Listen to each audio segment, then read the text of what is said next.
Olá, estimados irmãos, vamos em nome do nosso amado Salvador Jesus e com o auxílio do Santo e Bom Espírito dar continuidade às nossas estudo, às nossas lições. É a quarta lição com o título Ações Judiciais entre Irmãos e vamos estudar a segunda-feira, disputa entre cristãos. Perguntar: onde os problemas da igreja devem ser resolvidos? Portanto, 1 Coríntios, capítulo 6, versículo 4 e 5, e diz assim: então, se tiveres negócio em juízo, pertencentes a esta vida, pondes na cadeira aos que são de menos estima na igreja? Uma questão. Para vos envergonhar, o digo, não há, pois, entre vós sábios, nem mesmo um que possa julgar entre seus irmãos? Então aqui está uma pergunta. Vamos ver o que fala a Pena Inspirada em Mensagem Escolhida, volume 3, página 303, e diz assim: os santos devem julgar o mundo. Sendo assim, será que precisam depender do mundo e de advogados seculares para resolver as dificuldades entre si? Deus não quer que levem os próprios problemas aos súditos do inimigo em busca de resolução. Confiemos uns nos outros. Então, onde os problemas da igreja devem ser resolvidos? Na própria igreja, entre os irmãos, com pessoas, se for preciso. Vamos usar como estudando na lição passada, em Mateus, como diz em Mateus 28, salvo erro, que devemos ir ter com o nosso irmão, conversar, dialogar. Se não for possível, vai dois. Se não for possível, então leva aos anciões, leva aos anciãos da igreja, as pessoas que têm capacidade de fazer ali uma conciliação da questão, mas aqui vem dizendo não usar então recurso externo, levar aos ímpios uma situação que é entre irmãos, entre membros da igreja. Pergunta B. O que aconteceu na igreja de Corinto que exigiu uma repreensão da parte de Paulo? Registrado em 1 Coríntios, capítulo 6, versículo 1, 2 e o 6. E diz assim: ouça algum de vós, tendo algum negócio contra o outro, ir a juízo perante os injustos, e não perante os santos? Não sabeis vós que os santos hão de julgar o mundo? Ora, se o mundo deve ser julgado por vós, sois porventura indignos de julgar as coisas mínimas? Mas o irmão vai a juízo com o irmão, e isso perante infiéis. Então aqui o apóstolo Paulo deixa bem claro, não fazer uso de infiéis para resolver questões, né? Dentro do nosso povo, questão que está relacionado entre irmãos. A segunda parte da pergunta B traz como o Senhor considera esta prática. Diz o pensamento de ainda Mensagens Escolhidas, volume 3, página 302 e 303, diz o seguinte: o mundo e os membros não convertidos da igreja têm interesse em comum. Quando Deus reprova algum por quererem fazer as coisas do próprio jeito, eles confiam no mundo e levam os assuntos da igreja perante o mundo para serem decididos. Então, há atrito e contenda, e Cristo é mais uma vez crucificado e exposto à vergonha. Os membros da igreja que apelam aos tribunais seculares mostram que escolheram o mundo como juiz, e seus nomes estão registrados no céu como se fossem os dos incrédulos. É com ardente desejo que o mundo se apodera das declarações daqueles que traem sagrados encargos. O ato de se apoiar no braço da lei do Estado é uma desgraça para os cristãos. Mesmo assim, esse mal tem sido introduzido e estimulado entre o povo escolhido do Senhor. Aos poucos, introduziram-se princípios mundanos até que, na prática, muitos nossos obreiros estão se tornando como os laodiceanos, indiferentes porque dedicam tanta confiança a advogados, documentos legais e acordos. Tal estado de coisa é abominável a Deus. Então essa última frase responde bem, né? Como o Senhor considera essa prática? Depois de toda a explicação do texto, a última frase: tal estado de coisa é abominável a Deus. Então, se não está em acordo entre irmãos, se há algo que te perturba, põe o joelho no chão com humildade, peça a Deus sabedoria, peça a Deus entendimento e depois vai tratar do assunto com humildade, as coisas vão se resolver.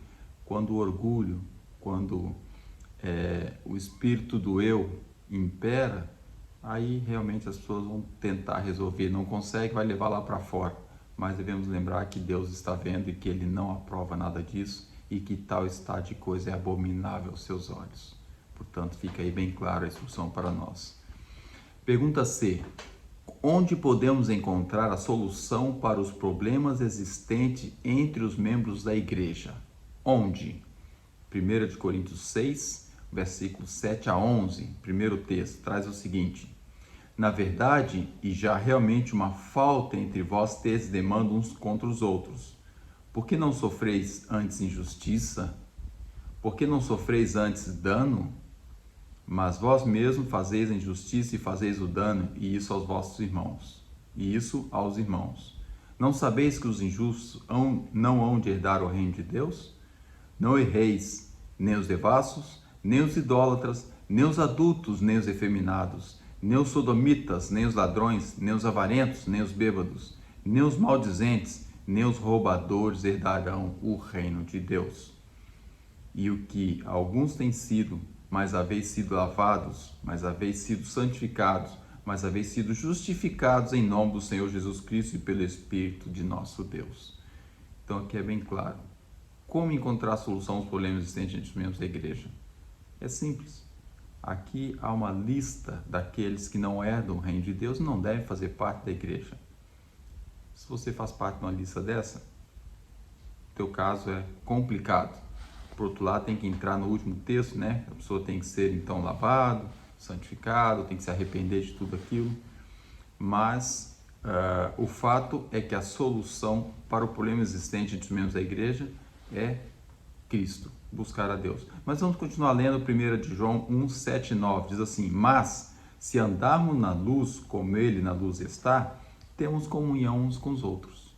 E o sangue de Cristo, seu Filho, nos purifica de todo o pecado.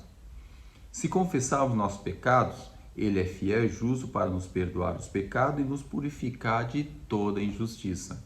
Então, qual é a solução? Andar com Cristo, andar na luz, fazer a vontade de Deus. Sempre que há contenda, um dos lados está errado. Se for os dois, há que corrigir o erro de ambos os lados. O fato é que alguém não está correto, senão não haveria contenda. Então devemos lembrar da necessidade de andar na luz, estar em comunhão uns com os outros pelo sangue de Cristo. Então isso aqui traz para nós, porque Ele é fiel e justo para nos perdoar e nós também devemos perdoar a nossos semelhantes e levar as coisas do modo amoroso uns para com os outros.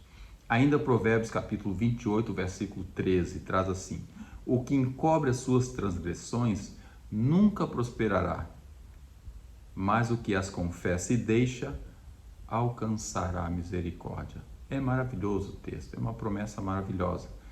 Se você quer perseverar no pecado, então sua vida vai ser sempre sem bênção, uma vida que realmente não prospera. Por outro lado, se confessa e deixa, alcança a misericórdia. Então, como podemos encontrar solução para os problemas existentes entre os membros da igreja? Em Cristo, com humildade, confessando os erros, aceitando aquilo que errou, arrependendo e tendo a misericórdia de Deus para com você. Então isso é que é necessário fazer para que as coisas corram bem. Diz ainda Caminho a Cristo, página 37, traz o seguinte texto: as condições para se obter misericórdia de Deus são simples, justas e razoáveis. O Senhor não exige atos penosos de nossa parte para que alcancemos o perdão dos pecados. Não precisamos participar de longas e cansativas peregrinações, nem praticar dolorosas penitências para recomendar nossa alma ao Deus do céu ou para remir nossas transgressões. Mas quem confessa os próprios pecados e os abandona, esse alcançará a misericórdia. Então, irmãos, muito simples, muito fácil. Disputa entre irmãos não deve existir.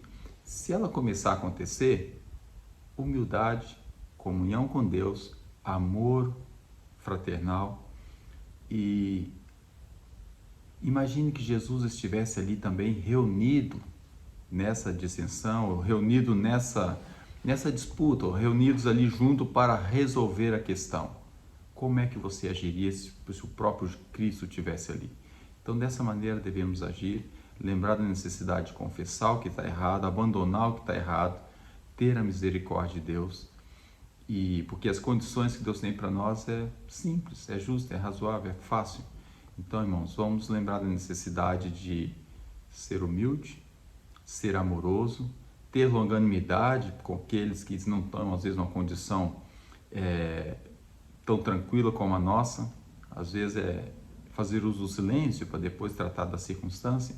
Então, há várias maneiras de nós agirmos que pode causar uma situação mais tranquila, mais calma e chegarmos a resoluções simples, sem muita mágoa, sem muita dificuldade, mas o amor de Deus, o amor de Cristo deve reinar em nosso coração. Que Deus dê sua graça e nos abençoe, para que principalmente nosso lar, em casa, com sua esposa, a esposa com o marido, os pais com os filhos com os pais, possa reinar esse amor, essa longanimidade, esse respeito, que essas disputas sejam resolvidas da melhor forma possível e dessa forma Deus seja louvado e engrandecido. E quando acontecer alguma disputa fora do lar, você já está acostumado a lidar com a situação de forma tranquila, calma e serena, seja na igreja, seja onde for, e dessa forma as coisas vão acontecer bem. Então que Deus abençoe a cada um, a cada família, e que possamos nos preparar para a breve volta do nosso amado Salvador Jesus, que é o objetivo que essa lição tem para nós. E meu sincero desejo de oração. Amém.